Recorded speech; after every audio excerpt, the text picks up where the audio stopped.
હર હર મહાદેવ, ઓમ નમઃ શિવાય. આજનું શિવ કવચ મેં જે વિદ્યા ડેરીમાં હતા અમે ત્યારે મધર ડેરીમાં સ્ટ્રાઇક થયેલી, મધર ડેરી ગાંધીનગર.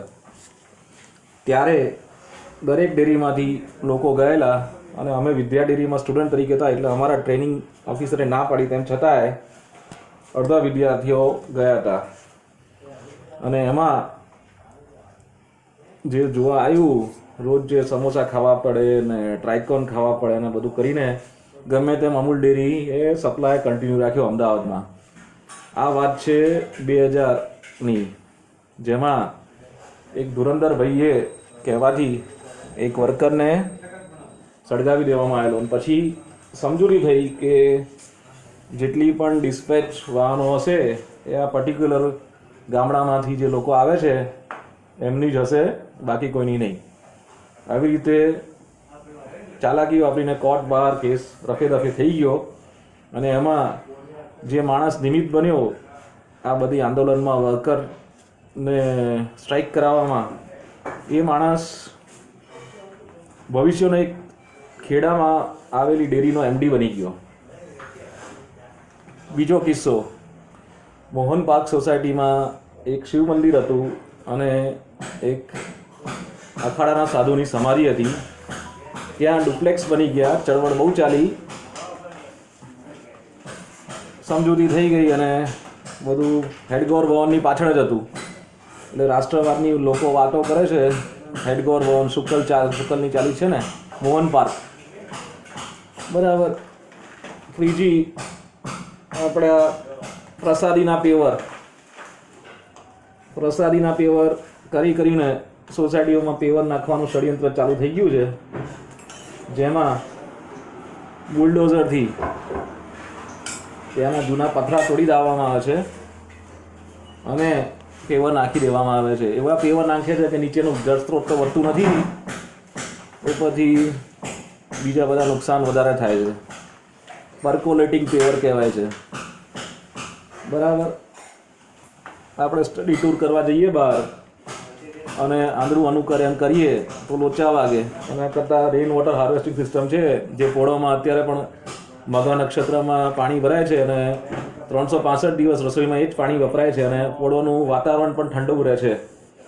તમે બહારનું ટેમ્પરેચર જુઓ સિટીના વિસ્તારમાં અને પોળોનું ટેમ્પરેચર જુઓ તો પોળોમાં ઠંડક રહે છે, એટલે લોકો ત્યાં વિધાઉટ એસી બેસે છે, કોમર્શિયલ એક્ટિવિટી કરી શકે છે આ પોળોના કારણે. હવે પોળોમાં હેરિટેજ કરીને નવા બિલ્ડિંગો સ્થાપી રહ્યા છે અને હેરિટેજ બિલ્ડિંગો તૂટી રહી છે. જે કહેવાય ને પોળોના ઘર, આ તૂટશે એટલે ત્યાં પણ આ ઉપદ્રવ ચાલુ થવાનો છે. કોઈ દિવસ પોળમાં પાણી નહોતું ભરાતું. ચોથું, રાઈસ કેમ્પમાં હજુ પણ જે બ્યુરોક્રેટ્સ ઇન્વોલ્વ હતા, MMTC, shipping corporation of India અને PFCના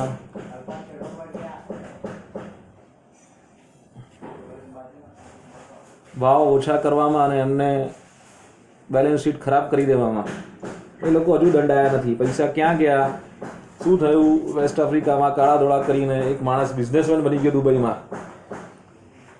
ચોથું, સેલ્ફ ગોલ. ઘણી વખત નેતા એવા પોતાના પાર્ટીના હિત કરીને દેશનું ઉદ્ધાર કરી જાય છે, કેમ કે પાર્ટીના વર્કરો એટલા બધા કરપ્ટ થઈ ગયા હોય છે કે સેલ્ફ ગોલ કરવાનું ચાલુ કરવું પડે છે અને પોતાની પાર્ટીને ડૂબાડી દેવી પડે છે, જેથી દેશનું હિત થતાં અટકે. હવે ગુંડા ટોળકી હોય ટ્રેઝરીના તિજોરી પર અડ્ડો જમાઈને બેસી ગયા હોય છે, એટલે એ પોતે જ ઓપોઝિટ પાર્ટી જોડે મળીને પોતાની પાર્ટીનો નાશ કરવાનું વિચારે છે, જેથી દેશ બચી શકે. આજે આપણે જે ભગવો ધજા હતી એના વિશે વાત કરીએ. ગોલવર્કર્સ ગુરુજી જેને કહેવાય છે, એમણે એવું કહેલું કે આ સંવિધાન તો આપણા કલ્ચરના એકદમ વિપરીત છે અને કંઈ લેવા દેવા નથી દેશના રાષ્ટ્રીય સિદ્ધાંતો પર કે દેશના રાઇટ્સ અને રિચ્યુઅલ્સ જે 80% પબ્લિક ફોલો કરે છે. એટલે જ્યાં સુધી મૂળ સંવિધાન પર નહીં આવીએ ત્યાં સુધી અમારે ત્યાં ભગવો લહેરાશે. એને લોકો કંઈક ઊંધા ભાષામાં લઈને જૂના લોકો જે આરએસએસમાં હતા એ બધા સિદ્ધાંતવાદી હતા, ખરેખર રાષ્ટ્રપ્રેમી હતા અને સનાતન ધર્મનો પડખે હતા. પણ આ જે નવા લોકો આવ્યા છે, તક સાધુ લોકો, જેમને કંઈ પડી નથી, કશું એમને એમનું ઘર ચાલવું જોઈએ આવી બધી એક્ટિવિટીમાં, એટલે લોકોને કોન્ટ્રાક્ટ પદ્ધતિ પર લાવીને સરકારે પાર્ટીના ચાંપલૂસ કરી દીધા છે. આવું કહેવું યોગ્ય છે? એટલે આવું બધું ના થાય એના માટે એપીજે અબ્દુલ કલામના વખતે હાઉસ ઓફ પ્રોફિટ બિલ રજૂ કરવામાં આવેલું, જેમાં રાજકારણમાં સમાજ સેવા કરતા લોકોના પરિવાર લોકો દૂર દૂર સુધી ટેન્ડર ના ભરી શકે, અથવા એમએલએ કે એમપી કોઈ પણ મિનિરત્ન કંપની પીએસયુમાં કોઈ પોસ્ટ ધારણ ના કરી શકે, જેથી બ્યુરોક્રેટ્સ એમની રીતે પીએસયુસને અને એમને આગળ વધારી શકે. પણ આવું કશું થયું નહીં, ઉપરથી થોરિયમ સ્કેમ થઈ ગયું અને દેશનો રૂપિયો વધારે નબળો થયો. એક ઇલેક્શન આવે એટલે 5 રૂપિયો નબળો થઈ જાય. એટલે આ ઇલેક્શન થવાની પદ્ધતિ જ બંધ થવી જોઈએ. પોલિટ બ્યુરો જે ચાઇનામાં છે એ આવી જવું જોઈએ. ગયા લેખમાં મેં કહેલું કે નરમ અને ગરમ દળ બધા ઓપોર્ચ્યુનિસ્ટ સ્વાર્થી બની જ જાય છે ધીરે ધીરે, કેમ કે એમને પણ ઘર ચલાવવાનું હોય છે, અથવા ઘરમાં જે સ્ત્રી હોય છે એની મહત્વાકાંક્ષા પૂરી કરવાની હોય છે. એટલે આ બધું ખાલી છે ને મીડિયામાં તમને 50% જ કોઈની હિસ્ટ્રી જણાવવામાં આવી હોય, 50% હિસ્ટ્રી બંધ જ હોય. એ પાછળથી જાણવા મળે, બહુ વર્ષો પતી જાય, જ્યાં લોકો ઉલ્લુ બનાવીને જતા રહે એના પછી. એટલે આવું બધું ના થાય એના માટે ટ્રુ હિસ્ટ્રી જે બુથ કેપ્ચર કરતા હતા લોકો, અત્યારે પણ થાય જ છે, કશું પત્યું નથી. એટલે વારે ઘડે એકની એક વસ્તુ રિપીટ થાય, રિડન્ડન્સી થાય. તો ઇલેક્શન કમિશન ઓફ ઇન્ડિયામાં કહો કે દિવાલ ચિતારવાનું કેટલા વખતથી ચાલુ છે, અને ઇલેક્શન કમિશન ઓફ ઇન્ડિયા જે સરકારી દિવાલો છે એ જે પબ્લિકને દેખાય છે દિવાલો ના ચિતરાય એના માટે કેટલી વખત વોર્નિંગ આપી ચૂકી છે પોલિટિકલ પાર્ટીને, એક આરટીઆઈ કરો તમે. અને બાકી બધા ડિપાર્ટમેન્ટમાં જે લૂપહોલ્સનું મિસયુઝ થાય છે એના માટે એમેન્ડમેન્ટ પાર્લિયામેન્ટમાં કેટલી વખત આવ્યા છે. પબ્લિક રેફરન્ડમ પ્રમાણે જ બિલો પાર્લિયામેન્ટમાં કયા પાસ થયા છે, અથવા પબ્લિક રેફરન્ડમમાં ડિજિટલ ઇન્ડિયા કેમ નથી આવતું? તમે કરો ખોટો પાર્લિયામેન્ટનો ટાઈમ વેસ્ટ થાય, પછીથી ખબર પડે કે હાલ પબ્લિકને તો જોઈતું જ નહોતું. પાર્લિયામેન્ટવાળા ના પડે, આ બિલ ના પાસ થાય, એમાં કેટલા 14-15 દિવસ તમારા બરબાદ થઈ જાય છે. તો એમાં કંઈ સુધારો ના આવવો જોઈએ કે પબ્લિક રેફરન્ડમ, કે પહેલાં પબ્લિકને પૂછવા તો જાઓ, સર્વે તો કરવા જાઓ, કેમ ઠોકી દો છો બધું તમારું? કેમ કે તમારે વર્લ્ડ બેંકના જે સ્પોન્સર્ડ કંપની એમની જોડે મેળા પીપળા હોય છે. જેવી રીતે હમણાં ડોર પાર્ટીને એટલે લાવવામાં આવેલી ઇલેક્ટ્રિક ચાર્જિંગ સ્ટેશનો નંખાઈ જાય એટલે પછી ડોર પાર્ટીને નીકાળી દેવાની કંઈ જ જરૂર નથી. કેમ કે ઇલેક્ટ્રિક ચાર્જિંગ સ્ટેશનો નંખાવાના હતા. જખ મારીને આઈડિયા ઠોકી બેસાડવામાં આવેલો કે ઇલેક્ટ્રિક કાર સારી, ઇલેક્ટ્રિક વ્હીકલ સારા. માસ્ટર સ્ટ્રોક નતો, પૈસા ખંખેરવાની યોજના હતી. જેટલા પણ માસ્ટર સ્ટ્રોક છે ને એ વર્લ્ડ બેંકમાંથી આવેલું ફંડ બારોબાર ચાલુ થઈ જાય પાયલટ ટેસ્ટિંગ પ્રોજેક્ટના નામે 4-5 સિટીમાં. એ જ બધું હોય છે, કોઈ માસ્ટર સ્ટ્રોક હોતા નથી. એટલે આ સાથે શિવકવચ ચાલુ કરીએ છીએ. અશ્ય શિવકવચ સ્તોત્ર મંત્રે બ્રહ્મ ઋષિ અનુષ્ટપે છંદસ સદાશિવ રુદ્ર દેવતા રીમ શક્તિ વહમ વિક્રમ શ્રીમ રીમ ક્લીમ બીજમ સદાશિવ પ્રીત્યતે શિવકવચ સ્તોત્ર જપે વિનિયોગ. ઓમ બ્રહ્મ ઋષિ નમઃ શીર્ષે અનુષ્ટપે છંદસે નમઃ મુખે શ્રી સદાશિવ રુદ્ર દેવતા નમઃ હૃદિ રીમ શક્તિ નમઃ પાદ્યો વહમ કિલકાય નમઃ નાભો શ્રીમ રીમ ક્લીમ ઇતિ બજાય નમઃ ગુહે.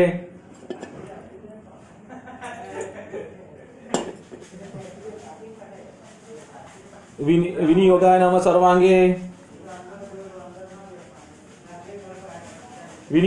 સર્વાંગે ઓમ નમો ભગવતે જલ માલિને अथ कन्या ओम नमो भगवते जल मालिने ओम ह्रीं राम सरस्वतीदाम्ने ईशानात्मा अंगुष्ठाभ्याम नमो ओम नमो भगवते जल मालिने ओम नम ह्रीं नित्यत्रिदाम्रे तत्पुरुषात्मात्मने तर्णीभ्याम स्वाहा ओम नमो भगवते जल मालिने ओम यम रह अनादिशक्तिदाम्रे अघोरात्माय मध्यमाभ्याम वषट ओम नमो भगवते जल मालिने ओम श्रीं ह्रीं सततशक्तिदाम्रे वाम देवतात्मा अनामिकाभ्याम ओम नमो भगवते जल मालिने ओम वाम ह्रूं ऋतुशक्तिदाम्रे सद्योजातात्मा कनिष्ठाभ्याम वषट ओम नमो भगवते जल मालिने ओम यम रह अनादिशक्तिदाम्रे सर्वात्माने कतलकल पुष्टाभ्याम फट.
ओम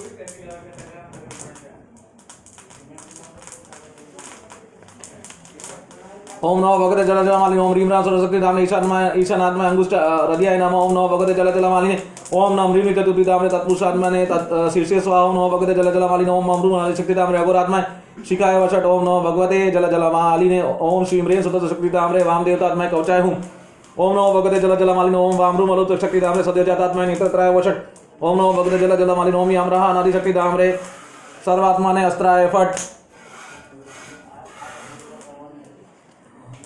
अथ ध्यानं वचनशं जीनैनं कालकट्टपरिणं सहस्रकरं विग्रहं वन्दे शम्भु मुहपति मथा परं सर्वपुराणगुह्यं निशेष पापो गरं पवित्रं जयप्रदं सर्वविधिमोचनं वक्ष्यामि शिवं कवचं हिताय नमस्कृत्य महादेवं विश्वव्यापिनीमीश्वरं वक्षे शिवमयं वरं सर्वरक्षाकरं नृणां सचो सुचो देशो समासीनो यथावत् कल्पितासन जितेन्द्रिय प्राणशक्ति प्राणच्यन्ति छि वामव्यं हत्पुत्रिकान्त संविष्टं स्वतेजस व्याप्त नवोकर्षं अतीन्द्रं सुषमनमाद्य ध्यात्परं मन मयं महेशं ध्यान अवधूत अखिल वरं चिरं चिदानन्दं निमग्न चेतः षडक्षर न्यासमहितात्मय सेवन कुर्यात् कवचेन रक्षा मां पादो देव अखिल देवतात्मय संसर्गुपे पतितं कबीरं तन्नाम दिव्यं वरमन्त्रमूलं धुनोति मे सर्वमकरमदिष्टं सर्वत्र मां रक्षतु विश्वमूर्ति ज्योतिर्मयानंद गणक्षिदारणोराणियो शक्ति रेखा ईश्वर पातु भय दशेशा युव भूस्वरूपेण विभति विश्व पायच भूमिर्गिरिशोष्टमूर्ति योपेन स्वरूपे नुराम करोति संजीवनं सोऽतु मां जलभ्य कल्पावस्ने भुवनानि दत्त्वा सर्वाणि यो नृत्यति भूरिलीलः सकालुडोऽतु मां दवाग्ने रवाद्य विद्येत् किलाच तापत् प्रतिविद्युत् कनकाभास विद्यावराभजि कुठारपाणि चतुर्मुखस्तत्पुरुष नेत्र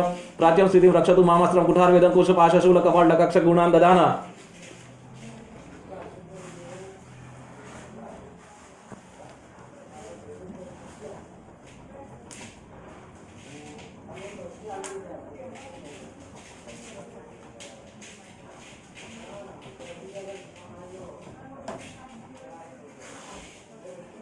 चतुर्मुखल पाद देवर दिशि दक्षिणाशं कुंदन स्फटिकवास वेदाक्षमाला वरदाभयंग रक्षक चतुर्वक्त्र उरुप्रभाव सद्यो जातो मां प्रतिजा वराक्षमाला बैठंकहस सरज किजिलक समानवडा त्रिलजंचारु चतुर्मुख मां पायदुदिश्यां दिशि वामदेव वेदा वेदा भयष्टंकुश पाशटंक कपाल डकक्ष शूलपाणि सिद्धुरी पंचमुख अवदानम ईशानुरध्वं परम प्रकाशम मुद्दानाम चंद्रमौली रबालम दद्बाल नेत्र नेत्रमव वग्नेत्रादि नाससुद रक्षतु विश्वनाथ पायसुति मे सुति कीर्ति कपालं व्यात सततं कपाली वक्त्रं सदा रक्षतु पंचवक्त्र जिहां सदा रक्षतु वेदजिन कंठं गिरिशोतु नीलकंठ पाणिद्वयं पातु विनाकपाणिय सिद्ध दौर्मूलं यानं धर्मबाहु रवक्षस्थलं लक्ष्मखान्को ममद्रं पातु गिरिनटुना मध्यं मम नदनकर हीरम धातु मम पातु नाभिं पायत कटि दुश्चर ईश्वरो में उरुद्वयं पातु कुबेर मित्र जानुद्वयं में जगदीश्वर अवैत जंगिको मुख केतुर्व्यातो पादो मम सुरबंध पाद महेश्वर पातु दीनादिया में मां मध्यमा व्यतु वामदेव त्र्यंबके पातु तृतीया में वृषध्वज पातु दीनांतिया में पानि शतो शशशेखरो मां गंगाधर रक्षतु मां निशिते गौरीपति पातु निशा अवसाने मृत्युजय रक्षतु सर्वकाल मंत्रस्थितिं रक्षतु शंकरो मां स्थाणु सदा पातु बहिस्थिति मां तदंतर पातु पति पशुनां सदाशिव रक्षतु मां संबंधात तिष्ठत मे अवधुग्नेकनाथ पायत व्रजन्तं ब्रह्मधादिनाथ वेदांत अवधु मां निष्णाम मामाविह पातु शिवशयनं मार्गेषु मां रक्षतु नीलकंठ शिलादि दुर्गेषु पुरत्रयारि अनानावासादि महाप्रवासे पायन मृगवाद उदार शक्ति कल्पान काटक कटुक प्रको स्फुटाटाद चलितान कोश गुरारि सेनान वधु निवार महाभय रक्षतु वीरभद्र प्रत्यक्ष मातं घटा वरुद्ध सहस्र लक्षयुत कोटि विष्णा अक्षोहिणी नाम शतमाताइन्यान छिंदियान मुड गोरकुटार नियसु दियंतु दसु राची रजला त्रिशूलम त्रिपुर अंकाशे साधु सिरक सुखादि स्थान संत्रासत विष्णु पिनाकम दुष्टप्त दुष्टकम दुर्गति दौर्मने से दुर्भिक्ष दुर्वसन दुर्यशासी उत्पाद अभिष्ट सद्ग्रह आदि अंधिक्ष नाशयतु मे जगदामनिश ओम नमो भगवते सदाशिवाय सकल तत्वात्माय सकल तत्वावीराय सकल लोके एकत्रे सकल लोके एकत्रे सकल लोके घटते सकल लोके गुरुवे सकल लोके साक्षी सकल निगम गुहाय सकल वरप्रदाय सकल दूरीदादि बदनाय सकल जगत भयंकराय सकल लोके शंकराय शशांक शेखराय शाश्वत निजाभाषाय निरूढ़ाय निरूपमाय निरूपाय निराभाय निराभसाय निरामयाय निष्प्रपंचाय निष्कलंकाय निर्द्वंदाय निसंगाय निर्मलाय निर्गमाय नित्य रूप विव्याय निरूपम विव्याय निराधार्य नित्य शुद्ध बुद्ध परिपूर्ण सच्चिदानंदवाय परम शास्त्र प्रकाश तेजो रूपाय जय जय महारुद्र महारौद्र भद्र अवतार दुग्ध अवधारण महाभैरव काल भैरव कल्पांत भैरव कल्पा कपाल मालाधर खड्वं खंग चर्मा पाशं कुश डमरू शूल चाप बाण गदा शक्ति बिंदी बाल तोमर मुसल मुद्गर पटिश परशु वरिक भूषणी शक्ति शक्ति सद्ग्नि चक्रा द युद्ध भीषण का सहस्त्र मुख दंष्ट्रा करा विकटाटहास विस्फारित ब्रह्मांड मंडल नागेंद्र कुंडल नागेंद्र वलय नागेंद्र चर्मधर मृत्युजय त्र्यंबके त्रिपुरांतक विरूपाक्ष विश्वेश्वर विश्वरूपः वृषभान विश्वभूषण विश्वतोमुख सर्वतो रक्ष रक्ष माम ज्वला ज्वला महामृत्यु भयम मृत्यु भयम नाशय नाशय रोग भयम उत्सव विश्व सर्व भयम समय समय चोर भयम मारे मारे माम शत्रु नचाटियो चटाय શૂલેન વિદારાય વિદારાય કુટારેણ વિધિ વિધિ ખગેન ચિંતિ ચિંતિ ખડવાગેન વિપોતે વિપોતે મુસ્લેન નિશ્વેશે નિશ્વેશે બાણેહે સંતાડે સંતાડે રક્ષાંસી વિષય વિષય ભૂતાની વિદ્રાવાય વિદ્રાવાય કુશમાંડલ વેતાલ મારીગણ બ્રહ્મ રાક્ષસ સંત્રાસય સંત્રાસય મામ પમ કુરુ કુરુ વિદ્રસ્તમ મામા શ્વાસય શ્વાસય નર્ક વયન મુદ્દારી ઉદારાય સંજીવ સંજીવ શુદ્ધ ડબ્યા મામા પિયાય યાપિયાય દુખાતુરમ મામા નંદ શિવ કવચન મામા છાદ્યાય છાદ્યાય ત્રંબકે નમસ્તે નમસ્તે નમસ્તે ત્રંબકે સદાશિવ નમસ્તે નમસ્તે નમસ્તે ऋषभो रित्यत कवचम शिवम पदम यातमया सर्वबाधा प्रश्मनम रहस्य सर्वदेहिनाम यत सदा धार्यन मंत्रे शिवम कौतमुद्भव न तस्य जायते क्वापि भयम शंभुनुग्राशिना विष्णु महापनो राम महारोगो पवि वा सद्य सुखम वापनति दिदमायुष विदति सर्वदारिद्र्य शमनं सोमग्रे विवदतम योदते कवचम शिवम सदेव देवरूपे पूज्यते महापातक संगते मुच्यते चौपापातके ध्यान शिव महापति शिव वर्वानुभावतः तोमपि श्रद्धा वत्स्य शिवं कवचमुद्भवं धार्यस्य मैं दत्तम सद्यस्य वापसीति स्कंद महापुराणे 81 सहस्त्रम तृतीय ब्रह्मोदर्खंड અમોક શિવ કવચન સંપૂર્ણ. આ સાથે અમે શિવ કવચ સંપૂર્ણ કરીએ છીએ. આશા રાખીએ છીએ કે તમે રાબુલ ટનલ પછી ઇન્ટરલિંકિંગ ઓફ રિવર અને દ્વારકાના ટાગોર જે રવિન્દ્રનાથ ટાગોરના દાદા હતા એના વિશે જાણ્યું હશે અને સમજ્યું હશે કે કેવી રીતે ટ્રુ હિસ્ટ્રી જો નાગરિકો સુધી ના પહોંચે તો લોકો આનો ફાયદો ઉઠાઈ જાય છે. બરાબર. અંગ્રેજો વખતે જે લોકોના કોર્પોરેટ્સમાં મહેનત પીપળા હતા કે અત્યારે પણ પોતાની કંપનીઓ ચલાવી રહી છે અને એમને ત્યાંથી તમે પ્રોડક્ટ લઈ રહ્યા છો. હવે તમે વિચાર કરો કે આ સ્વદેશી આંદોલન કરો છો પણ બિઝનેસમેનને તો તમારી કોઈ પડી જ નથી. ખબર પડી લોકો તો શોષણ તમારું કરે જ છે. એટલે આવા બિઝનેસમેનોને જાકારો આપીને આગળ ક્વોલિટીવાળી વસ્તુ કોઈ પણ જગ્યાથી લેવામાં કોઈ આપણે કહેવાય ને અંદરથી તમને આત્મગ્લાની ના થવી જોઈએ. કેમ તમે ક્વોલિટીવાળી વસ્તુ નથી બનાવતા એટલે અમે લેતા નથી. બરાબર. તમે ક્વોલિટીવાળી વસ્તુ નથી બનાવીને દેશમાં ચરી ખરેલું, મહાત્મા ગાંધીના નામે ચરી ખરેલું, બધાના નામો યુઝ કરીને તમે તમારો ધંધો આગળ વધારેલો. એટલે આ દેશમાં કાયદા ઘડાય છે એ બિઝનેસમેન કે એ પ્રમાણે ઘડાય છે.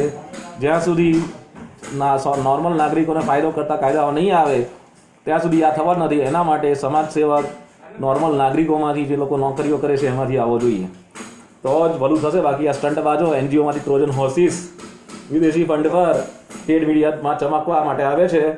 કોઈ પણ હોય, સોનમ વાંગચુક હોય કે અન્ના હઝારે હોય કે કોઈ પણ હોય, એની પાછળ એક મોટો